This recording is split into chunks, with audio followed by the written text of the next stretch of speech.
అందరూ ఇప్పుడు మాట్లాడుకుంటున్న టాపిక్ నిఫ్టీ నెక్స్ట్ ఏంటి, మార్కెట్లో ఈ మూమెంట్కి అర్థమేంటి? సరే, టెక్నికల్గా చార్ట్స్ ఏం చెప్తున్నాయో ఓసారి లోతుగా పరిశీలిద్దాం రండి. వావ్, చూశారు కదా, ఏకంగా 257 పాయింట్లు.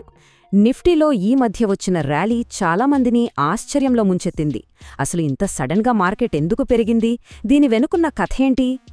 ఓకే, ముందుగా ఈ అనూహ్యమైన పాజిటివ్ సెంటిమెంట్కి అసలు కారణాలేంటో చూద్దాం.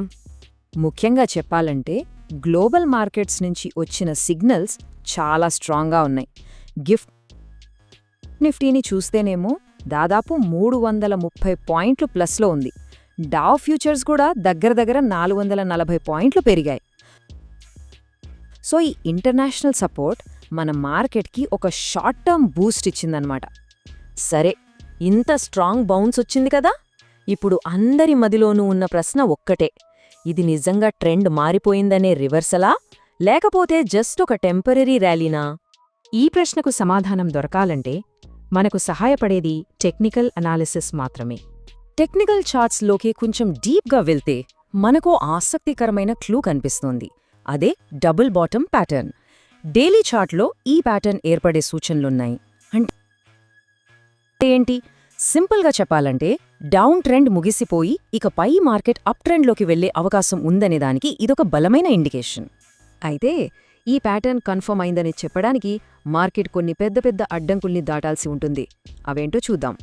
ఈ అడ్డంకుల్నే మనం టెక్నికల్ భాషలో రెసిస్టెన్స్ లెవెల్స్ అంటాం. అంటే ఇవి నిఫ్టీ పైకి వెళ్లకుండా అడ్డుకునే గోడలు లాంటివి. ఈ గోడల్ని బద్దలు కొడితేనే ర్యాలీ కంటిన్యూ అవుతుంది. మొట్టమొదటి మరియు చాలా ముఖ్యమైన అడ్డంకి 23,580. ఈ నంబర్ గుర్తుపెట్టుకోండి. ఇది బుల్స్కి ఫస్ట్ ఛాలెంజ్.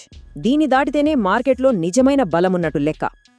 సరే, ఒకవేళ ఆ 23,580 లెవెల్ని దాటేసిందనుకుందాం.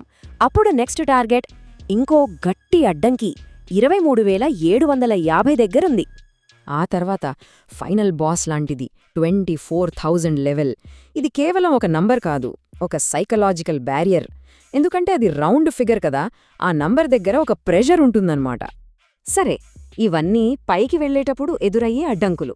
మరే కింద పడిపోతే అక్కడ మనల్ని కాపాడటానికి కొన్ని సేఫ్టీ నెట్స్ ఉన్నాయి. వీటినే మనం సపోర్ట్ లెవెల్స్ అంటాం. మార్కెట్ ఒకవేళ కిందకొస్తే దానికి వెంటనే దొరికే మొదటి సపోర్ట్ 23,300 దగ్గరుంది. ఇది ఇమ్మీడియట్ సపోర్ట్. ఒకవేళ అది కూడా బ్రేక్ అయితే అప్పుడు కింద 23,150 నుంచి 23,000 వరకు ఒక స్ట్రాంగ్ సపోర్ట్ జోన్ ఉంది. ఇది ఒక సింగిల్ పాయింట్ కాదు, ఒక ఏరియా అన్నమాట. ఇది చాలా కీలకమైన సేఫ్టీ నెట్. సో చూసారుగా, ఇప్పుడు క్లియర్ పిక్చర్ వచ్చింది. పైన మనకి 23,580, 23,750 మరియు 24,000 దగ్గర బలమైన రెసిస్టెన్స్ ఉంది. కింద చూస్తే 23,300, ఆ తర్వాత 23,150 నుంచి 23,000 మధ్య స్ట్రాంగ్ సపోర్ట్ ఉంది. అసలు సిసలైన యుద్ధం ఈ లెవెల్స్ మధ్యే జరగబోతోంది. అయితే ఒక్క టెక్నికల్స్ మాత్రమే చూస్తే సరిపోదు కదా, బయట ప్రపంచంలో ఏం జరుగుతుందో కూడా మనం పట్టించుకోవాలి. ప్రస్తుతం మార్కెట్ పరిస్థితి అచ్చం ఒక టగ్ ఆఫ్ వార్ లాగా ఉంది. ఒకవైపేమో double bottom pattern, global cues లాంటి పాజిటివ్ సిగ్నల్స్ మార్కెట్ని పైకి లాగుతున్నాయి. ఇంకోవైపేమో యుద్ధ భయాలు, క్రూడ్ ఆయిల్ ధరలు లాంటి గ్లోబల్ రిస్క్స్ కిందకి లాగుతున్నాయి. అందుకే మార్కెట్ కాస్త కన్ఫ్యూజన్లో ఉంది. కాబట్టి ఇంత కన్ఫ్యూజన్లో ఒక ఇన్వెస్టర్కి లేదా ట్రేడర్కి ఫైనల్గా చెప్పేదేంటి? ఇలాంటి మిక్స్డ్ సిగ్నల్స్ ఉన్నప్పుడు అత్యుత్తమమైన స్ట్రాటజీ ఏంటంటే కేర్ఫుల్గా ఉండటం. ప్రతి అడుగులో రిస్క్ని మేనేజ్ చేసుకోవాలి. మనం ఇందాక మాట్లాడుకున్న ఆ కీ సపోర్ట్, రెసిస్టెన్స్ లెవెల్స్ని చాలా జాగ్రత్తగా గమనిస్తూ నిర్ణయాలు తీసుకోవడమే తెలివైన పని. సో సింపుల్గా 3 స్టెప్స్లో మన స్ట్రాటజీని చెప్పుకోవచ్చు. ఫస్ట్, మార్కెట్లో మంచి చెడు రెండూ ఉన్నాయని యాక్సెప్ట్ చేయాలి. సెకండ్, మనం డిస్కస్ చేసిన కీ లెవెల్స్ మీద ఒక కన్నేసుంచాలి. థర్డ్ అండ్ మోస్ట్ ఇంపార్టెంట్, ఏ ట్రేడ్ తీసుకున్నా రిస్క్ మేనేజ్మెంట్కి ఫస్ట్ ప్రయారిటీ ఇవ్వాలి. అయితే ఇలాంటి మార్కెట్లో కూడా అవకాశాలు ఉండవని కాదు. ఉదాహరణకు సోర్స్ ప్రకారం రీసెంట్గా సజెస్ట్ చేసిన బజిల్ ప్రాజెక్ట్ స్టాక్ చూస్తే అది ఏకంగా 20% అప్పర్ సర్క్యూట్ కొట్టింది.